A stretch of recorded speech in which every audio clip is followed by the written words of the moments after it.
안녕하십니까. 암호화폐 정보를 전달해 드리는 닥터 비트맨입니다. 네, 수요일의 아침이 밝아왔습니다. 어떻게 편안한 밤 잘 보내셨나요? 현재 우리가 맞이한 7월은 과거부터 코인 마켓 입장 긍정적인 흐름을 보였던 달로 대표가 됩니다. 그러기에 이번 2023년 7월 또한 투자자들의 기대감이 올라갈 수밖에 없겠는데요. 과연 7월을 마무리할 때 우리는 어떠한 모습을 보이게 될지 기대가 됩니다. 최근 SEC와 관련해서 수많은 맹공들이 이어지고 있습니다. 이제 얼마 전 이더리움의 창시자이죠. 이 비탈릭 부테린의 경우는 트위터를 통해 미국 증권거래위원회 즉 SEC가 증권으로 분류한 솔라나 등 일부 블록체인 프로젝트들이 타격을 받고 있고 이를 보는 것은 꽤나 언짢은 일이다라는 견해를 밝히게 됩니다. 이 부테린은 해당 프로젝트들이 이런 취급을 받아서는 안 된다라며 만약 이더리움 외에 다른 모든 암호화폐가 거래소에서 사라지더라도 이는 진정한 의미에서 이더리움의 승리라고 부를 수가 없다. 결코 명예롭지 못한 승리이기 때문이다 라는 코멘트를 남기게 되는데요. 이 진짜 경쟁자는 서로 다른 블록체인들이 아니라 지금 이 순간에도 확장하고 있는 중앙화된 생태계이다. 유망한 모든 프로젝트들이 이 어려움 속에서 공정한 결과를 얻기를 바란다 라고 진심으로 SEC의 각성을 바란다 이렇게 이야기를 마무리했습니다.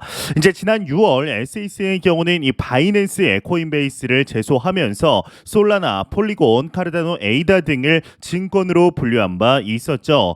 참 SEC의 크립토 마켓에 대한 공격은 지긋지긋하다라고 말할 수 있지 않을까 싶은데 이제 여기에 더해서 우리가 현재 맞이한 7월 또 한 번의 대격변이 예고되어 있습니다. 바로 FOMC가 우리를 기다리고 있는데요. 지난 6월 이루어진 FOMC에서 시장의 예상대로 금리 동결이 결정되었지만 이 파월 의장이 나와서 매파적인 발언을 하였기 때문에 이 7월 FOMC에서는 금리 인상을 단행할 것이라는 게 대부분의 의견입니다. 이에 대한민국의 중앙은행이죠. 이 한국은행에서 이번 FOMC 관련 언급을 했다고 하는데 과연 이 대한민국의 중앙은행 이 한국은행은 FOMC를 어떻게 바라보고 있을지 자세한 내용 함께 보도록 하겠습니다. 네, 헤드라인을 보게 되면 한은 외자 운용원 미 7월 금리 인상 내년이나 전망한다 헤드라인이 장식이 되어 있습니다. 네, 미 연준이 올해 하반기 중으로 금리 인상을 종료하고 내년 상반기부터 금리 인하에 나설 것이다 라는 분석이 나왔다고 합니다. 이 한국은행 외자 운용원은 30일 2023년 하반기 글로벌 경제 여건 및 이제 국제 금융시장 전망을 통해 이같이 이제 전망을 했다고 하는데요. 이 보고서는 6월 FOMC 정례회의에서 미 연준이 금리를 동결하면서 동시에 올해 말 정책금리 전망점도표 중간값을 5.6%로 50bp 상향하는 등 향후 긴축 지속을 시사했다라고 분석을 하였습니다. 이에 따라 7월 FOMC 회의에서 금리를 25bp 추가 인상할 것으로 내다보았는데 하지만 한국은행은 금리 인상 사이클이 종료되며 올해 연말 최종 금리는 5.25에서 5.50%를 기록할 것으로 예상을 하고 있습니다. 한은은 근거로 물가 및 노동시장의 압력의 둔화 속도가 아직 기대에 미치지는 못하지만 누적된 통화정책 긴축 효과와 공급망 회복, 경기 침체 가능성 등으로 올해 하반기 중에는 물가 압력이 어느 정도 진정세를 나타낼 것이라는 점을 들게 되었는데요. 다만 향후 물가가 예상보다 높은 수준을 지속할 경우에는 추가 금리 인상 리스크도 여전히 남아있는 것으로 보았습니다. 이 한은은 미 연준이 내년 상반기 중 금리 인하에 나설 것으로 전망하면서 구체적인 시점은 물가 상승세 둔화 속도에 따라 정해질 것으로 보았다. 이 밑에 내용은 그리 중요한 내용은 아니라서 이제 넘어가도록 하겠습니다. 네, 이제 이번 FOMC에서 과연 어떻게 진행이 될지 이 금리 인상을 단행할 것으로는 보이는데 혹시나 동결을 한다면 암호화폐와 주식 같은 위험자산군은 크게 환호할 가능성이 상당히 높겠죠. 예, 비트코인 기준으로는 최대 15배 상승이 가능하다라는 전망 또한 나왔는데요. 네, 내용을 보게 되면 한 애널리스트의 경우는 이 반감기 전후로 해서 비트코인이 최대 15배 상승을 전망하고 있습니다. 이 유명 암호화폐 애널리스트이죠. 이 미카엘 반데포프의 경우는 이 비트코인은 반감기 전후로 최대 15배까지 상승할 수 있다라고 전망을 하였는데 이 비트코인의 반감기 시기에 2015년에서 17년과 비슷한 사이클을 보일 가능성이 높다. 당시 많은 사람들이 시장에 진입을 했는데 이번에는 기관 투자자를 비롯해 더 많은 개인 투자자가 유입될 것으로 것으로 예상된다. 이에 따라 이번 상승 사이클에는 최소 10배에서 최대 15배 가격 상승을 기대할 수 있지만 이후에는 1990년대 후반 발생했던 닷컴 버블처럼 썰물처럼 자금이 빠져나갈 가능성도 크다 판단된다. 이렇게 설명을 하였습니다. 네, 15배라 이제 지금 비트코인 가격 3만 달러를 기준으로 45만 달러, 한화 약 6억 원에 도달하는 금액인데요. 이제 저 또한 다음 불장에 최소 30만 달러에서 최대 50만 달러까지 상승할 것이라 보고 있는 만큼 이러한 수치는 절대로 불가능한 금액대가 아니다라고 생각을 합니다. 이 상상만 해도 좋은 가격대인데 사실 지금으로서는 이제 4만 달러만 가도 환호성을 지를 수밖에 없는 것이 사실이죠. 이런 소식과 더불어서 여러분들이 알고 계시는 불장의 시그널이 무엇인가요? 이제 저는 최근같이 이 비트코인 캐시가 말도 안 되게 널뛸 경우 이후 시장이 크게 상승한 전례가 많았기 때문에 이를 시그널 중 하나로 받아들이고 있습니다. 한 분석가의 경우는 이러한 데이터가 나오게 된다면 이 강세장이 시작될 가능성이 높다라는 분석을 내놓았는데 어떤 데이터인지 같이 한번 보도록 하겠습니다. 네, 헤드라인을 보시게 되면 분석, 현물에서 선물 거래소 2차량 증가 시 강세장 시작된다. 헤드라인이 멋지게 장식이 되어 있습니다. 이 크립토 퀀트의 기고자 이 크립토 선문이 대부분 사람들이 위험을 감수하고 레버리지를 통해 가격 상승에 베팅할 때 진짜 강세장이 시작될 것이라고 전망을 했다고 합니다. 그는 이제 그간 현물 거래소에서 선물 거래소로의 전송량이 증가할 때 본격적인 강세장이 시작되곤 했다. 최근 비트코인 가격이 상승하면서 투자자들은 선물 거래소가 아니라 현물 거래소로 전송하고 있는데 이는 디리스크 즉 위험 제거에 관한 베팅 움직임이다. 아울러 암호화폐 강세장을 위한 필수 요소 중 하나는 포모다. 이제 강세장 시작까지는 상당 시간이 소요될 것으로 예상되기 때문에 인내심을 갖고 기다리는 자세가 필요하다라는 이야기를 하였습니다. 네, 현재 현물에서 이제 선물 거래소의 이동량이 눈에 띄게 증가하지는 않고 있습니다. 하루라도 빨리 이 강세장이 왔으면 좋겠지만 오히려 이러한 시간이 물량을 모으는데 중요하다라는 생각이 드는데요. 이 다음 불장에는 과연 얼마까지 상승하게 될지 한번 기대해 보도록 하겠습니다. 네, 이런 소식과 더불어서 이제 매일같이 나오는 리플 XRP 관련 소식 오늘도 또한 나왔습니다. 네, 현재 리플사의 경우는 미 SEC와의 소송으로 힘든 시간들을 보내고 있는 와중 그럼에도 긍정적인 소식들 지속적으로 나오고 있는데요. 얼마 전 하나의 소식이 나오게 됩니다. 바로 SEC 위원장 이 게리 갠슬러가 사임한다라는 소식이었는데 이 소식이 사실은 인공지능이 만든 가짜 뉴스였다라는 사실이 밝혀졌습니다. 이게 정확히 무슨 내용인지 같이 한번 보도록 하겠습니다. 네, 헤드라인을 보게 되면은 이제 SEC 의장 게리 갠슬러 사임 알고 보니 인공지능이 조작한 가짜 뉴스였다. 헤드라인이 장식이 되어 있습니다. 이제 주말 사이에 미 SEC 의장 갠슬러 사임 소식이 뜨거운 감자가 되었다라고 이렇게 시작이 되고 있는데 갠슬러 의장의 사임설은 크립토 엘러트라는 웹사이트에서 SEC 소식통 이제 게리 갠슬러 사임 확인이라는 제목으로 보도하면서 확산되었다고 합니다. 이제 특히나 갠슬러 의장의 사임설은 암호화폐 업계에 큰 화제가 되었다라고 하는데 이 이유는 여러분들도 더 잘 아실 거라 생각을 합니다. 여기에도 원인이 써 있는데 이 수년째 미등록 증권 판매 의혹으로 SEC와 소송을 이어가고 있는 리플은 물론이고 방금 전 말씀드린 한 달 전 피소된 코인베이스, 바이낸스 등의 소송 결과에도 영향을 미칠 수 있는 사안이기 때문이다라고 하고 있습니다. 여태까지 게리 갠슬러가 암호화폐 시장에 관해서 악행을 저지른 것은 여러분들도 너무나 잘 알고 있는 사실이시죠. 그러나 갠슬러의 의장의 사임은 사실 무근인 것으로 밝혀졌다고 하는데 암호화폐 전문 매체 비인크립토에 따르면 리플 커뮤니티를 지지하는 인물로 유명한 존 디튼이 갠슬러 의장의 사임 관련 소식의 정확한 정보를 요청하자 이 폭스 비즈니스의 앨러너 테럿 기자는 SEC 관계자에게 직접 확인하니 근거 없는 소리다라고 전했다고 합니다.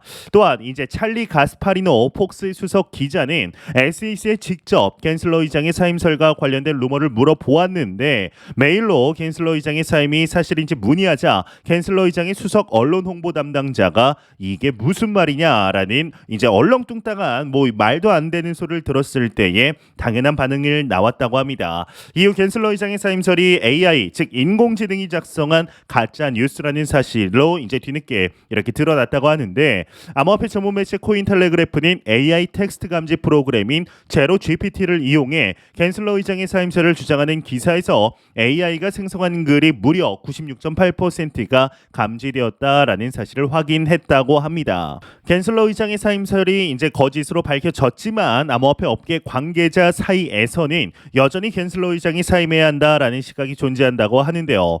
암호화폐 시장 조사기관 메사리 공동 창업자인 라이언 셀키스의 경우는 갠슬러 의장의 사임이 이제 사실이었더라도 전혀 놀라지 않았을 것이라면서 갠슬러 의장이 당장 사임해도 놀랍지 않다. 갠슬러 의장의 정치적 미래는 선거가 진행되는 해에 바이든 행정부를 견고하게 만들기 위해 우아하게 물러나는 것에 달려 있다. 갠슬러 의장은 민주당 상원과 이제 주요 선거인단에서 우위를 점한 주에서 손해를 볼 수 있는 문제를 일으키기 때문이다라고 설명을 했다고 합니다. 이 외 내용 그리 중요하지 않아 넘어가도록 하겠습니다. 네, 여러분들도 잘 아시겠지만 최근 AI 즉 인공지능으로 인한 일자리 감소, 이 가짜 뉴스 증가에 대한 경각심 등 사회적 문제가 증가하고 있는 것이 사실입니다. 크립토 마켓에도 이러한 행태가 증가하고 있는 것을 심심치 않게 확인할 수가 있는데요.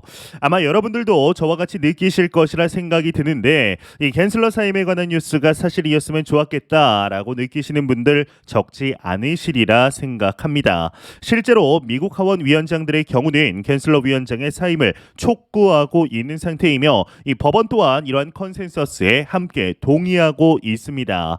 이 게리 갠슬러가 전통 금융권에서의 영향력을 SEC의 영향력을 암호화폐 시장으로도 가져오려는 노력들이 지속이 되고 있지만 저항이 상당히 막강한 상태이죠. 이런 모습들을 보았을 때 상품선물거래위원회인 CFTC 또는 아예 새로운 디지털 자산관리 기구가 생겨날 가능성이 농후하지 않을까 싶은데요. 네, 과연 게리 갠슬러 위원장이 여태까지 뿌린 씨앗을 어떠한 방식으로 거두어들이게 될지, 또한 횟수로 3년여간 진행되고 있는 이 리플사와의 소송이 어떻게 마무리될 것인지 충분히 기대해보아도 좋지 않을까 하는 생각이 듭니다. 이 갠슬러의 말로가 궁금해지네요. 네, 안 보고 가면 섭섭하겠죠. 마지막 크립토 공포 탐욕 지수입니다. 이제 전날 대비 2포인트 상승한 64포인트를 기록하면서 탐욕 단계를 나타내고 있습니다. 이 지수는 0이면 공포, 100이면 낙관을 의미하게 되죠. 네, 이제 2021년 당시 작두를 탔다고 굉장히 유명해진 이 애널리스트 애플랜비가 얼마 전 비트코인 매수와 매도에 대한 도그마를 다시금 꺼냈습니다. 이 반감기 6개월 전 비트코인을 매수하고 반감기 18개월 후 매도하는 것이 역사적으로 잦은 트레이딩을 하는 것보다 훨씬 높은 수익률을 기록했다라는 것인데, 이제 최근 알트코인들의 펌핑으로 스몰 불장이라고 불러도 무방할 정도의 모습이 연출되기도 했습니다. 그런데 과연 그러한 펌핑에서 얼마나 많은 사람들이 돈을 벌 수 있을까요? 이런 변동성을 딛고 돈을 벌 수 있는 사람은 극소수입니다. 이 비트코인 반감기를 통상 2024년 4월에서 5월쯤으로 잡고 있는데, 그러니까 6개월 전이라고 한다면 2023년 11월쯤이 될 것으로 보입니다. 이때가 그나마 저점이다라는 뜻이 되는데요. 현재 30에서 31K, 즉 3만에서 3만 1,000달러 가격이 높은지 낮은지는 그때 가보면 명확해질 것입니다. 한 가지 가정할 수 있는 부분은 하반기에 하락이 올 수 있다라는 것인데요. 이 7월과 8월에 코인마켓이 과열된다면 오히려 많은 사람들이 연말로 갈수록 물리거나 포기하고 매도를 결정하는 사람들이 생길 수도 있다라는 사실을 기억해야 합니다. 이 장기 투자할 수 있는 거금을 들고 있는 개인은 소수라는 말이 되는데요. 이 사실 비트코인 반감기와 가격에 대한 논란은 늘 있어 왔습니다. 이 반감기 전후로 어떤 흐름을 보일지에 대해서도 저마다 의견이 다릅니다. 이런 차이가 발생하는 이유는 비트코인 가격이 어디에 근거를 두느냐에 대한 생각이 다르기 때문인데, 이 많은 사람들이 2022년 금리 인상기를 겪으며 매크로가 자산 가치를 움직인다라고 믿게 되었습니다. 실제로 주식과 코인이 커플링되어 움직이기도 했으며, 이 배드 뉴스가 굿 뉴스로 받아들여지는 이유도 매크로 때문이었습니다. FOMC 전후로 가격이 출렁거리는 이유 또한 다 여기에 있죠. 이 코인 가격이 꿈틀거릴 때마다 지금이 고점인지 저점인지 매수할 때인지 매도할 때인지를 많은 사람들이 고민합니다. 이 코인하면서 가장 많이 하는 질문과 가장 많이 듣는 질문 또한 지금 살까요 말까요 팔까요 어떻게 할까요 같은 질문입니다. 사실 이러한 말을 하는 사람들도 알고 있을 겁니다. 이 상황에 따라 다르다라는 것을 말이죠. 똑같이 비트코인을 사도 누군가는 잃고 누군가는 법니다. 왜 이런 차이가 나타나는 것일까요? 이는 매도를 언제 하느냐가 다르기 때문입니다. 이 버틸 힘이 있는 사람들은 게으른 트레이딩으로도 벌지만 이 부지런히 트레이딩을 해도 원금을 깎아 먹는 사람들이 부지기수입니다.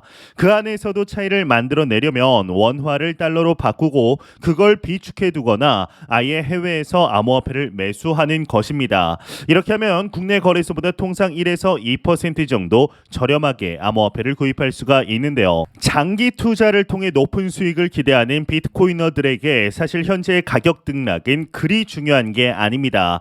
결국에는 분할 매수를 통해서 비트코인 수량을 늘려가게 될 것이고 이 결론은 2025년에 난다라는 것을 충분히 알고 있기 때문이죠. 이제 그 전에 나타나는 가격 등락은 단순한 이벤트일 뿐인데요. 이제 코인을 개인적으로 2017년부터 하면서 좀 느끼는 점이 있습니다. 이제 특별한 호재로 돈을 벌 수 있지만 결국 인생의 자산의 계층을 바꿀 수 있을 만한 이러한 기회는 사이클을 읽는 투자가 만들어낸다라는 것입니다. 이 단타로 트레이딩 해봐야 피곤하고 결국에는 욕심으로 손실이 나기 십상입니다. 단기적으로 트레이딩으로 돈을 벌었다 하더라도 오히려 그게 독이 돼서 돌아올 확률이 상당히 높죠. 오히려 지금은 조용히 매수를 하고 매수를 준비하며 2025년에 매도할 마인드를 컨트롤해야 할 때가 아닐까 싶은데요. 제가 매영상 말씀드리지만 우리는 너무나 좋은 기회 속에 투자를 실제적으로 하고 있습니다. 절대로 단기적인 시각으로 이 시장 바라보지 마시고 장기적인 시각으로 또한 오랜 시간 동안 함께 할 수 있는 여유 자금을 통하여 투자를 진행하시길 진심으로 바래 보도록 하겠습니다. 네, 제가 준비해온 소식은 여기까지입니다. 영상이 도움이 되셨다면 구독과 좋아요 그리고 광고 한 편만 처음부터 끝까지 시청 부탁드립니다. 이 채널은 오직 광고 수익으로 운영이 되게 됩니다. 항상 영상 시청해 주시는 시청자분들, 구독자분들 너무나 감사드립니다. 오늘 남은 시간 잘 마무리하시길 바라면서 저는 더욱 도움이 되는 영상으로 찾아뵙도록 하겠습니다. 지금까지 닥터 비트맨이었습니다. 감사합니다.